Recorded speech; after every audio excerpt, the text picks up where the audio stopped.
verifying that it is. It was. Nice! You were correct. High five. Good way to start it.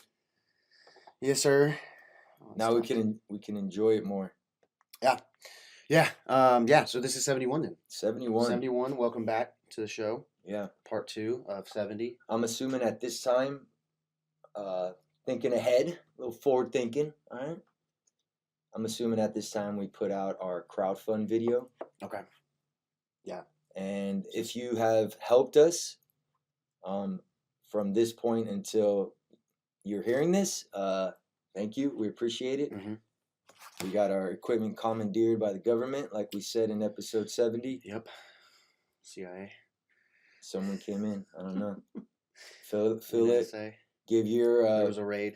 Give your variation of the story. That's what's fun about life. We all get to make our own stories about it. But commandeered by the government, and your all's support helped us get equipment that we'll be using in episode 72. There we go. So look at us. Yeah. We're about a month and a half ahead right now. Yeah, that's true. Yep. It's good. Yeah, we needed help. We need to get our own equipment. So yeah. I can't wait. Like seriously, I'm seeing it already. We're gonna have bomb equipment. Dude. Yeah, man. We're gonna figure it out. That'll be good. Keep keeping the spirit alive, y'all. Like, I'm telling you, with our show, we hit a snag. Yeah. But it's so cool how we literally, if the audio sounds different, I mean, we had to get creative. Yeah. But it's all about the doing of it. Yeah. And the enjoyment that we get because we don't see each other often, man. We live far away now. I know. I do. And we live two lives, you know. Yeah. Yep. Oh, I know. It's just that time of year too. Fall. It's just so busy, man. Grind. It's a grind, you know. Grind. Like, we're doing 8 periods every day, so we're seeing 8 different classes every day, and I feel like by the end of the day, You're grinding. You got 8 class periods. Yeah, now one of those is off, so technically it's 7, and then the other one's team time study hall. But all right, so I hear what you're saying. Though. Yeah, but you're not teaching 8 class periods. No, 6 of those 8. That's normal. That's actually at my school. Some of the elective teachers they go 7 of 8. No, really. With a lunch. Yeah. Yeah, I just and it's not so much the teaching. I love when I'm teaching, so that's easy. It's like literally by 7th and 8th period, I'm like, I feel like I'm seeing things. I've said the same thing over and over again. Like I'm getting delirious every day, bro. Dude, I actually was wondering this. Were you ever in the classroom? Yeah. Okay. Yeah, when I first started out, I was a history teacher. Got it. For 2 years, and then I became a strength coach. Got it. Got out of the classroom. Cool. Yeah. I wondered that the other day. Yeah, I've never been in the classroom in the capacity of AV and photography, but I mean that's what I went to school for. So and it's been fun. But yeah, I had some class. Now one of those classroom years was COVID, which was weird. Yeah. So part of that was online. Yeah. No, I love weird. teaching history, man. I miss history. Yeah. I miss U.S. history. Yeah. But no, that's I think I prepare myself for that each day like that. I hit that snag too, bro. Like 1:32. It's literally like, all right, now just do the thing that you need to do to get the day done. Yeah. Whatever that looks like. Like don't overthink it. Yeah. But I feel you. Well, I have fun with it. Like I literally. That's a good way. Up, That's a good way to look at it. Yeah. The kids some kids think I'm genuinely crazy. They think I'm insane, and it's good and it's fun and. Here's the thing, man. Like, no, you know how like human that makes you look. Though? Yeah, I know. I love being human to people. Yep. Like it makes them feel okay to be who they want to be. Oh, for sure, for sure. And I told them normal, dude. And you were crazy as a coach. That's dude. true. That's true. I was, and yeah, it's the same spirit. Mm-hmm. And and then I played up, and I intentionally try to find at least once a day, if not every period, and then most days, I'm trying to find some crazy story, whether based on truth or not, and I tell them that as if it is true. That's cool. Yeah, so I keep them on their toes. They don't know, like, is he telling the truth? Like, I'll talk about seeing cryptid half horse half men, behind the 7-Eleven dumpster this morning and getting coffee, and they're like, they just look at me. They're like, "What is this guy talking about?" Or I'm like, "Hey, I'll start the class off. Hey guys, you gotta forgive me. I didn't get much sleep. We got a lot of paranormal activity going on in our house. And, I'm hunting ghosts at night." And they're like. They just look at me like, and some of them laugh, some of them get it, but some of them are just like, "Oh what?" my god, I can only imagine. Yeah, what grades is that? Mostly, I have good spread. Mostly sophomores, juniors, some seniors in there. No freshmen this year. So interesting, dude. Yeah, man. That is fun, dog. I dig it. I think it's showing the more like I don't even, what would you call that, man? Like that, Goofy. I just call you it that. know, just authentic, I Yeah. guess. Just vulnerable could be Yeah. your vulnerable side, you know. Yeah. I have one though. Like at my school, I work very hard and put a lot of effort and a lot of intention into being a positive, a positive, solid object on that campus. I should say, right? I put a lot of emphasis in that. But I also say, like you kind of talk about the crazy side. Like I think what my students would say is when he's mad, he gets really mad. Mhm. Yeah. And I literally tell them like I give them, you know, and that's good limit setting when you're talking about like how to like properly lead people and stuff. Like give them clear and concise consequences that'll happen. And I tell them, I say, hey, I could deal with the majority of anything y'all do, but let me tell you guys one thing that bothers me, and it's a personal thing. Dude, we had like an assembly. I'm saying this literally to sixth, seventh, and eighth grade, 972 kids, you know, all together. And I'm like, but if you guys fight, you're going to see a side of me that I personally don't even like. Yeah. Because the fighting thing does something to me. Yeah. And they just kind of, you do. I guarantee you walk around that school and you say, what's the one thing Coach Perez would flips out about? Oh, about fighting. Yeah. Fighting. Yeah. Or touching each other. I'll say Yeah. that. Don't touch each other. Yeah. No one likes that. Yeah. Stop trying to make them the ones that have to make you feel better. Mm-hmm. Don't do that. Stop doing that. Mm-hmm. Don't touch each other. Yeah. But anyhow, dude. That's good. That I tell them that. Don't look, bro. Yeah. You've seen it as a coach come out a few times. Yeah. I love being peace, but I know with that peace comes a lot of power. Mm-hmm. Yeah. Yeah. No, I think there's something too. I mean, I've seen it in my own classroom, like because I am the majority, or my base is to be goofy and fun. Mm-hmm. When I am starting to get upset, I've been a lot better this year about not just going full coach mode and blowing up. Yeah. I let the change be known. Like you can see, hey, he's less quiet. Maybe he's not talk. Oh, he stopped talking. You know, and what's been really cool, man, especially doing the commitment continuum stuff, is in good majority of my classes, like you get those few couple kids that are like they'll catch on. They're like, hey, yeah, guys, let's wrap. You know, let's lock in. He's getting upset. I'm really appreciative of that. That's good, I'd man. much rather you guys get on him than me For have sure. to get on him. For sure. So it's been pretty good, man. And it just comes back, like you said, like boundary setting and goal, you know, and just saying, hey, I've told them my only two rules are don't talk when I'm talking, because usually if I'm talking, that I'm trying to give you instruction, and try. Those are my only two rules, really. That's too easy, class. bro. That's good, man. So yeah, and they know that's rule number one. But no, we wanted to talk about the joy of facing the hardships of life today. I think I didn't mean to do this, but yeah, I just started talking about like my baseline is to just have fun, like have fun with it. Like, yes, this is a job, but I don't know, man. And maybe it's just something about working with youth. And maybe that's why I keep coming back to it. But it's like, I don't know. It just naturally brings out a side of me where it's very easy for me to just have fun with it. Absolutely. You know, now obviously that needs to be done with, again, boundaries. And I try to tell them too, like, when it's time to get our work done, we got to get our work done. And I like to have fun while we do that, but we got to get our work done. Like, and I tell them that. I was straight up, like, we have stuff we have to do it. Let's get that stuff done, and then we can have fun. And we can have fun while we do it, if we do it. Absolutely. So, I don't know. I think maybe there's something in there to that approach of life. Like, I think that, to me, that says a lot, man. And I really think one of the benefits of school nowadays is it's just the world we live in. It's possible to get this information elsewhere.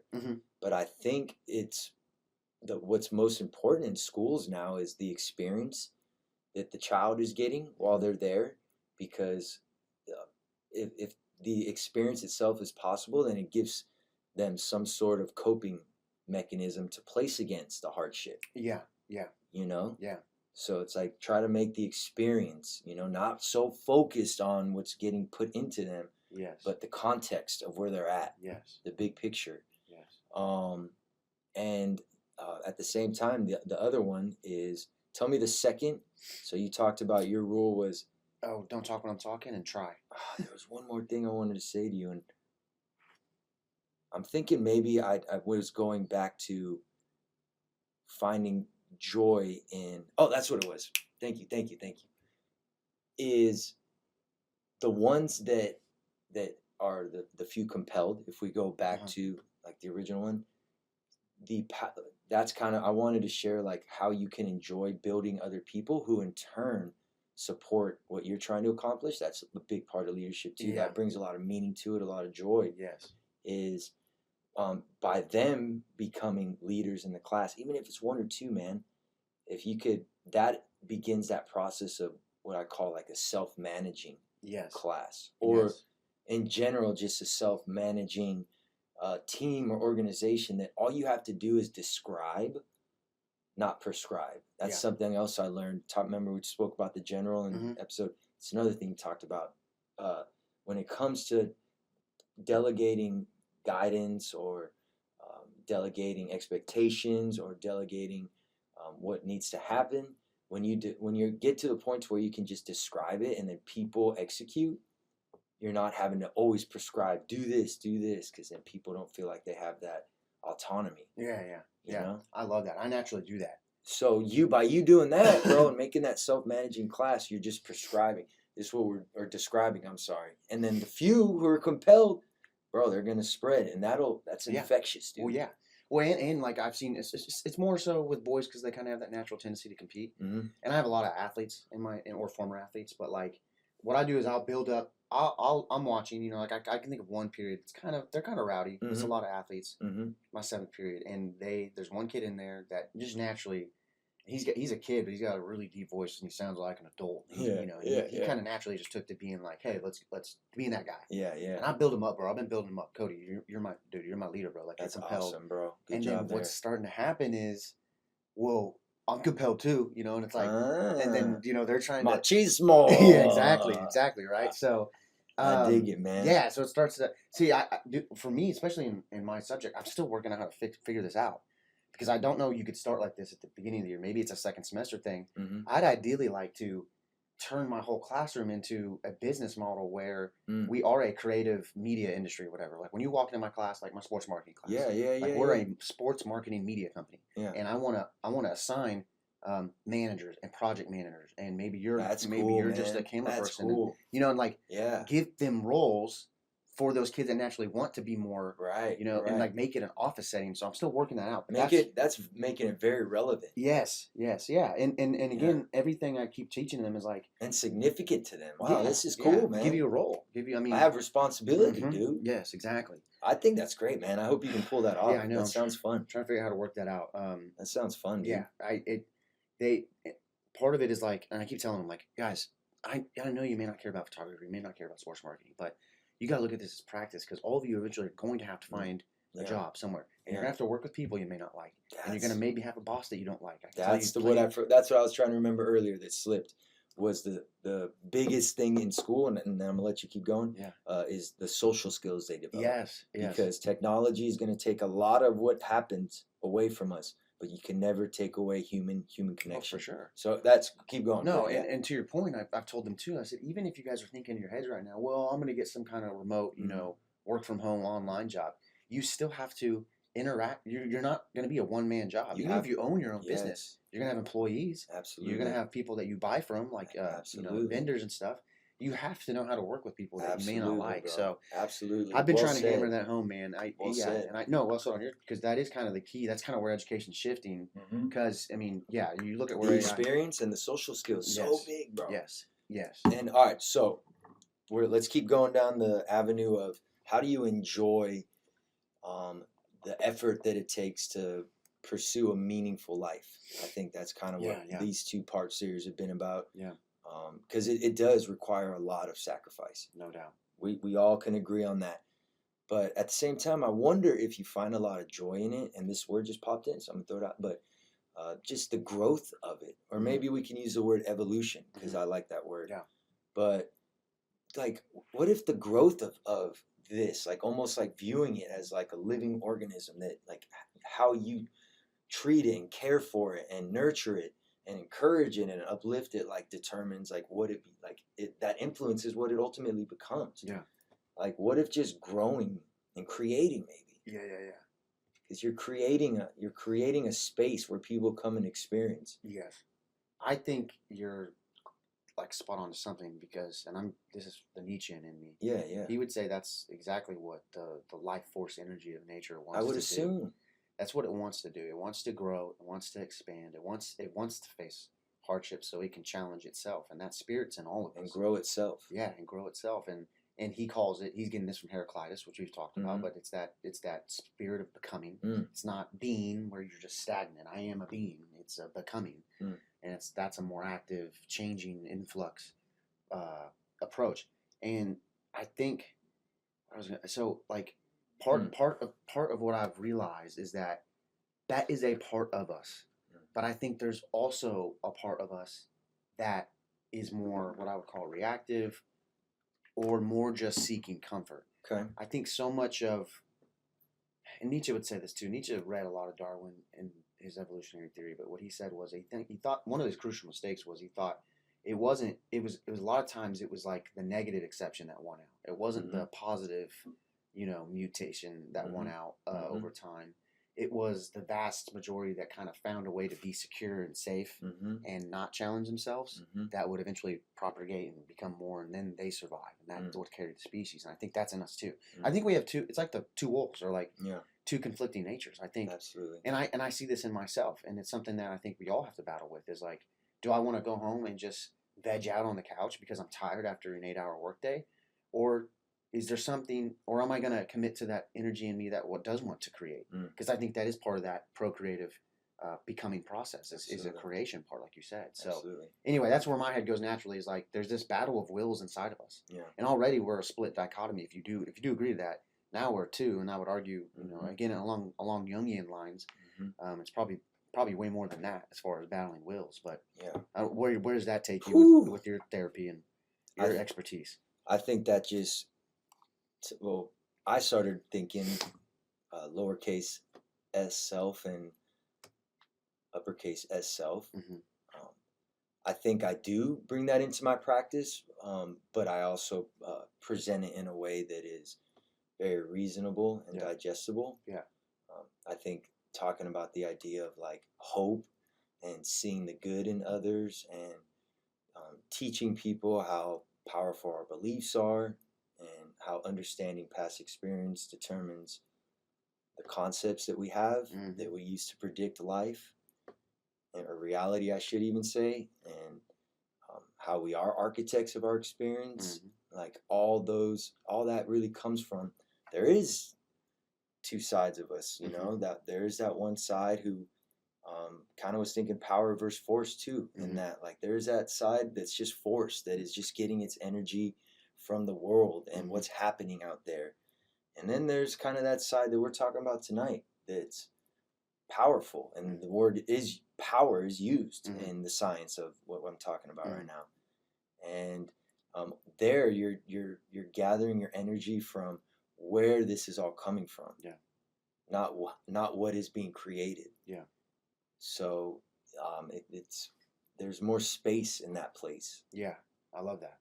There's more space in that place, and to me, I think that's where like growth occurs, because we're just trying to grow that, evolve that thing that is understanding the human experience altogether, really, right? But there's so many things that interfere with that. And I mean, there's you'd be so much better at describing this, but there's so many different stories and movies and different acts of creation that talk about this process of like struggling through a life and then finally getting to that point where you understand what's really important or what's really meaningful or what brings a lot of purpose to your life. And a lot of it has to do with it's, sometimes peeling back the layers is hard, but once you peel them back, it's helpful. So that's where that took me. Is like, there's something in us. There's the same thing in us that pushes that flower through the stem and eventually opens it up when the conditions are right. And I think a lot of what I find meaning in and what I enjoy doing is helping people set the conditions where the blossom can occur. I like that. You know what I mean? Yeah, and I think that's so important. Because I look at it and I'm like, how do you do that? And I think you're doing real work with that. And I know you're doing well. And for me, and a lot of it's not about changing what's happening. That's Yes. the thing. Yeah, it's about you and your Your- responses to it. Your approach to that. Yes, yes. Dude, I know, I love Going that. back to not making things worse. Yes, exactly. You know how helpful that is for some people, dog? Yeah, oh, I'm sure it is. I'm sure it is. For me, this may be a different approach, but I like to see where your head is at. To me, as far as getting towards that joy of facing, I wouldn't even. It's just like the struggle of life, like Just becoming something. yes, of the becoming. There you go. That's good. Yeah, right. And again, noticing that there's two paths. That path requires struggle naturally, or you can take the path of non-struggle, where I just kind of, like you said, I'm kind of letting force act on me. Absolutely. And well, you got to view it as you're forcing yourself against the world. Mhm. That's how I make sense of it in my head. Like when I think of force, and we're talking about how, like, literally the two different approaches to how we respond in life and how we experience it subjectively, you're either forcing yourself onto the world, and if it's not giving you what you want, it's going to frustrate. But if it's power, it's like, that is the world, and this is what I'm going to put out there. This is what I'm going to make of it. Yeah. If that helps a little bit. Yeah, that's good. Yeah. Like, it's not like it's coming on you. It's like you're forcing yourself onto it. Yeah. And it's, see, I think that's a subtle difference, and I think some people that misunderstand like the Nietzschean perspective is they think it's that. I think that I'm trying to force myself upon the world. No, you're being powerful, man. Right. You're being Well, power. Well, through life affirmation, and Okay. for him, affirmation was literally saying, like that quote I gave you from Tolkien in that Baron and Luthien story, like, I'm going to accept my doom with hope in the uncertainty of the final outcome. Yes. Like the final outcome's uncertain. I am facing certain doom, but I don't know. Like the outcome is uncertain. It's in that uncertainty. It's in that chance. Because Nietzsche talks a lot about affirming chance and the dice throw. He talks about the dice throw, right? Like, and like he makes a good analogy. He's like, if you are playing dice, trying to rig the probabilities and play it over multiple throws, you're not affirming chance. He goes, it's that one dice throw. You got one dice throw. I'm going to affirm chance.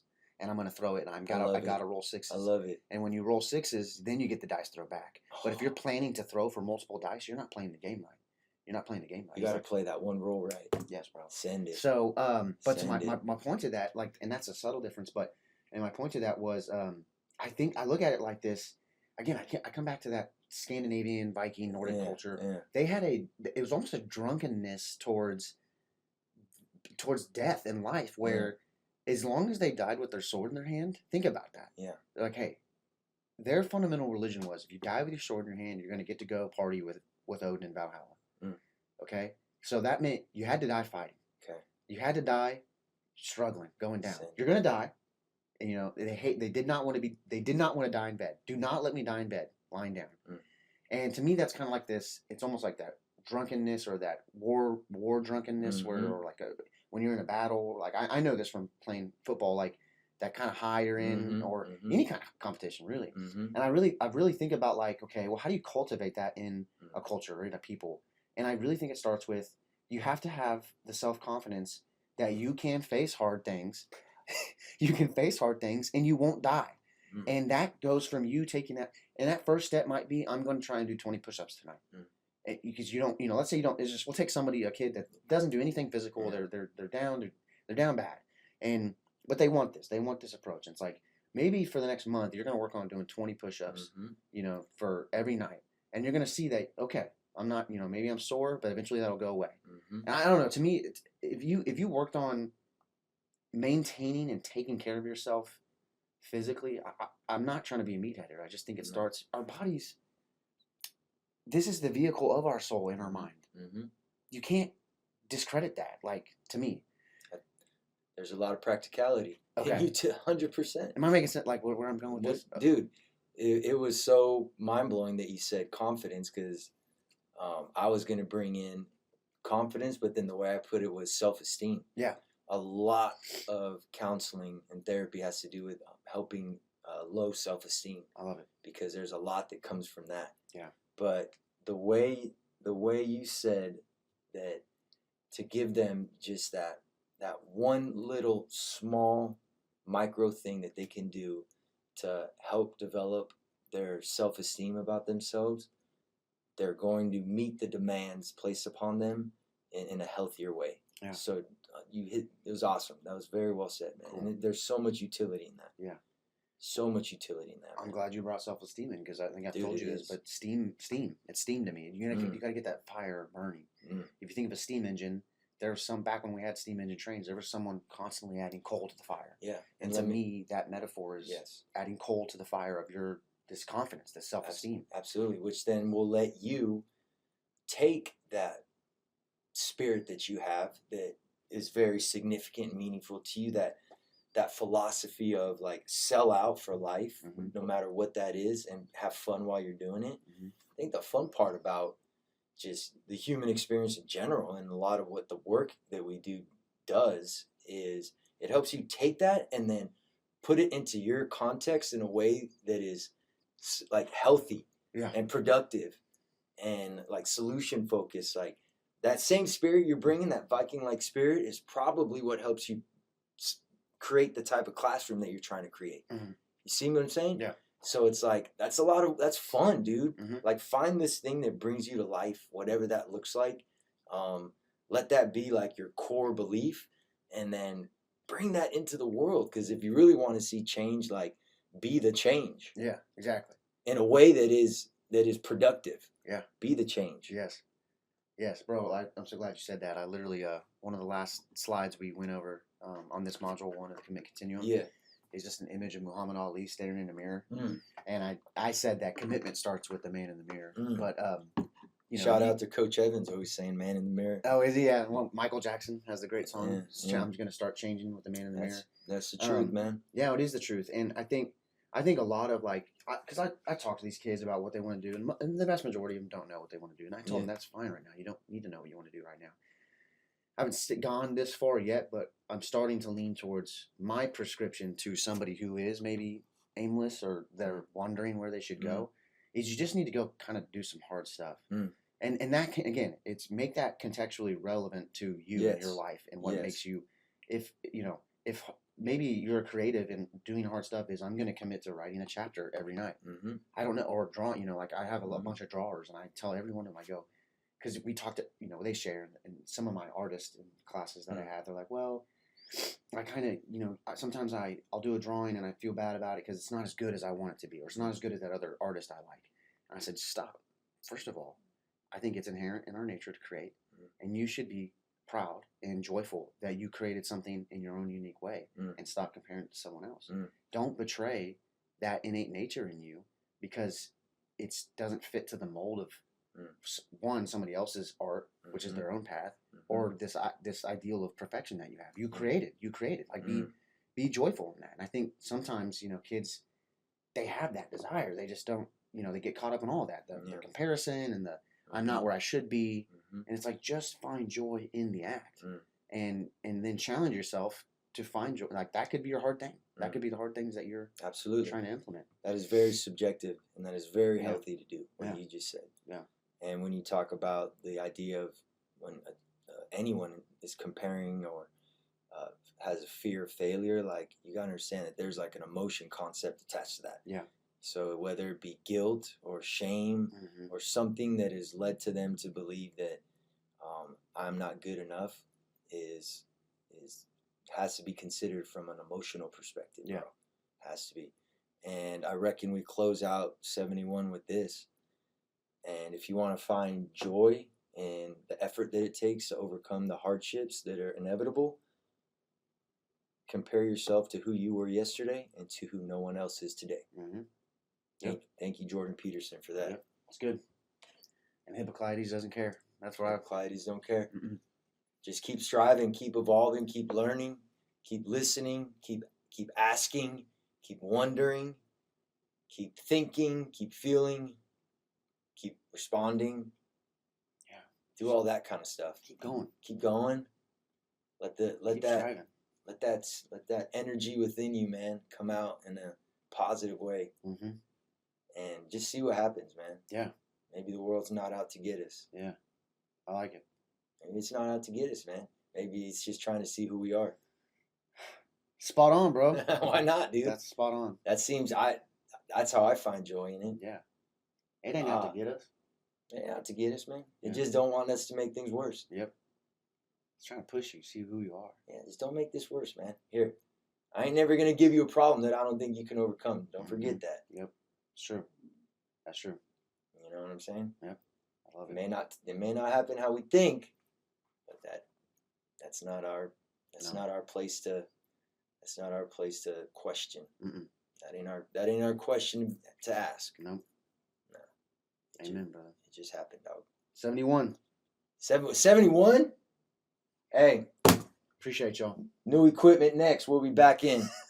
It's coming. Thank We y'all need it. for helping us. Episode 71. I don't even know if we got to recap it, man. We just talked about how to find enjoyment in the overcoming. Yeah. And being that life power. Yep. That shines bright. Yeah. In the darkness. Think of one way you can challenge yourself today. Just one new challenge. One new hard thing for you. Love it. Love it. Mine's going to be driving home in the silence right now. Oh, shoot. Silence.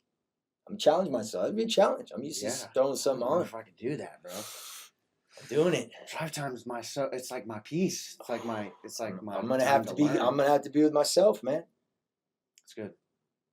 I gotta be able to experience it intentionally. See what ideas you come up with while your mind wanders on the highway. You know, like when you kind of enter that subconscious. Yeah. When you don't know that you're driving, you're driving. Yeah.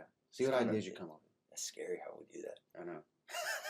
Actually, I was driving out here. I'm so funny. Let's end it on that. I was driving across the bridge or the dam, and I thought, fucking so grateful for everyone's being able to trust all these people because this is certain death, like 6 feet away. Yeah, and it gets real narrow right there.